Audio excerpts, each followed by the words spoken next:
The 16th round of the 2003 Champ Car Series season took place in a city which is so far different than the rest of Florida you have to wonder why they haven't seceded: Miami. Racing in Bayfront Park for only the second time, the race was destined to be a difficult one. Temperatures come race day were in the 90s, with humidity making the cockpits feel like carbon fiber saunas. The heat was certainly getting to championship leader Paul Tracy, who had a dreadful weekend up to this point. In Friday practice in the rain, Tracy hit the wall. Then on day 1 of qualifying, Tracy pitted a lap too early, voiding his chances and improving his time. Then in day 2 of qualifying, Tracy had already set the fastest lap but was tracking 0.4 of a second quicker before a spin in the final corner, destroying his chances at taking the pole. Tracy certainly wasn't very short on words in his interview with Calvin Fish afterwards. Paul, shades of Denver there, mate. This single car qualifying. Tell us what happened there.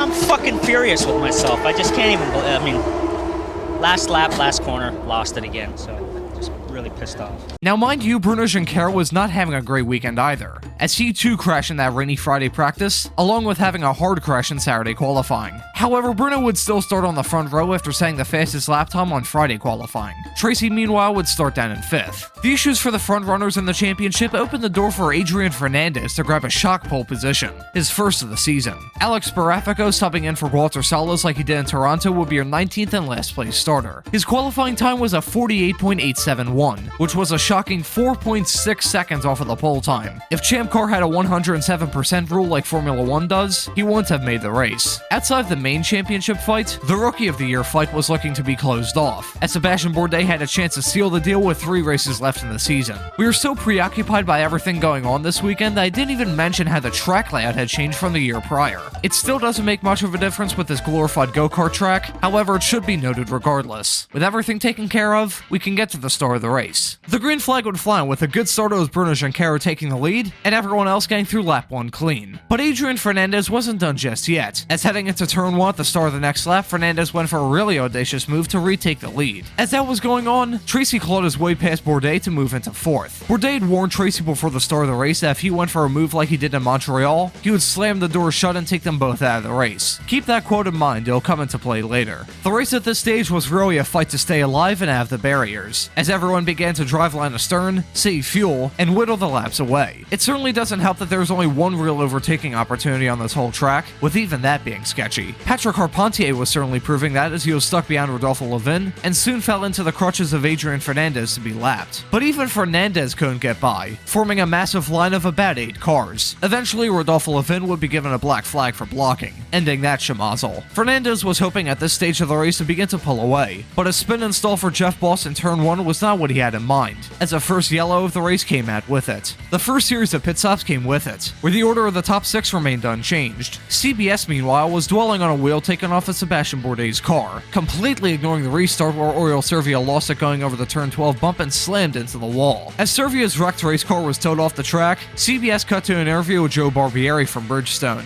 That series of events just about summarizes how the Champ Car broadcasts were this season. The yellow was long, about 9 laps to be precise, but on lap 52 the race was finally restarted with the top 6 consisting of Adrian Fernandez, Bruno Junqueira, Paul Tracy, Sebastian Bourdais, Michel Jourdain Jr., and Mario Dominguez. Yet again, the race was settling into a groove, with the race seeming more like a parade. However, one driver that wasn't taking it easy was Rodolfo Levin, who broke his left rear suspension in a crash in turn 9 and took himself out of the race. But shortly after this, things began to heat up towards the front, as Paul Tracy lost the top element off his front wing, and lap traffic began to get involved. Tracy was losing time, and quickly fell into the crutches of Sebastian Bourdais. Sebastian went for the move going into turn 1 on lap 68. Tracy countered trying to go for the switchback into turn 2, but the move was never on. Tracy hit Bourdais' left rear, breaking PT's front wing, bending his right front wishbone and taking him out of the race. Bourdais meanwhile was sent to the barriers, losing his rear wings, stalling and bringing the yellow out. Bourdais would get his car refired and bring it back to the pits, but he was out of the race as well. This incident really was the first shot across the bow of the fiery rivalry between the two of them. Despite his teammate being involved, this incident was a dream scenario for Bruno Junqueira. All he needed to do now was hold on to his P2 spot to close the championship gap to just 1 point, or win the race and grab the championship lead. But there was still a long way to go between lap 72 and the finish on lap 135. When the race was restarted, the attention shifted to the encroaching final round of pit stops. After pitting about 10 laps earlier than expected the first time around, most of the field was looking to pit around lap 90. Another story at this stage was the fact that the heat was becoming a real issue, with Mika Salo complaining of severe fatigue fatigue, and Ryan Hunter-Reay telling his team that the rubber grips on his steering wheel were starting to come off. At the end of lap 90, the front runners came into the pits, and while Fernandez exited with the lead, Jourdain made contact with Thiago Monteiro, although both escaped without damage. It was mightily close between Fernandez and Junqueira, and they were still close when they caught up to the very slow lapped car of Thiago Monteiro. But this ended in disaster as Fernandez hit the brakes very early and Junqueira had to check up to avoid hitting him,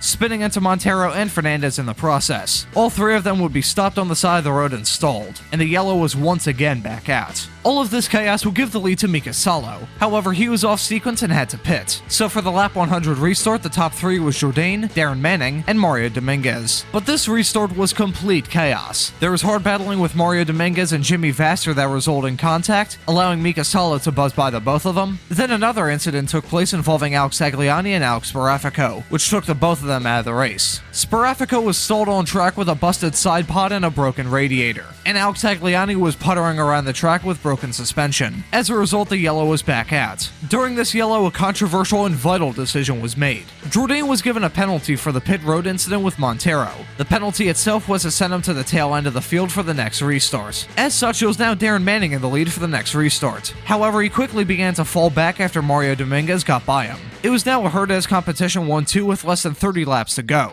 In the team's entire history, even back when they were called Benhausen Racing, they had never had both cars finish in the top 10, but were now on the cruise to finish 1-2. But the hopes for a smooth finish were dashed after Ryan Hunter-Reay crashed on lap 114, bringing the yellow out. During the yellow, Darren Manning came in for his long-awaited final stop, but as the team dropped him off the jacks, he grenaded his gearbox. Manning was now at that third gear, but despite that, the team still kept him out on track. With 13 laps left to go, the race was back underway, and outside of Darren Manning crawling around the track, spawning a decent battle between himself and Jeff Boss, all of the drivers who at this point were exhausted were just trying to get to the finish. Outside of Darren Manning retiring from the race, ending an 8-race streak of top 10 finishes, the later stages of the race were surprisingly calm. After leading 28 laps on the day, Mario Dominguez would score the victory at the 2003 Grand Prix Americas, his second victory in his Sham Car career, but this time a win that he earned. His teammate Roberto Moreno would finish in second to complete the Herdez 1-2, while Mika Salo in only his second start would grab a podium finish in third. Bruno Junqueira, in a race where he could have taken the championship lead, would finish in ninth, scoring just 5 points. The gap was now 13 points between he and Paul Tracy with 3 races left in the season.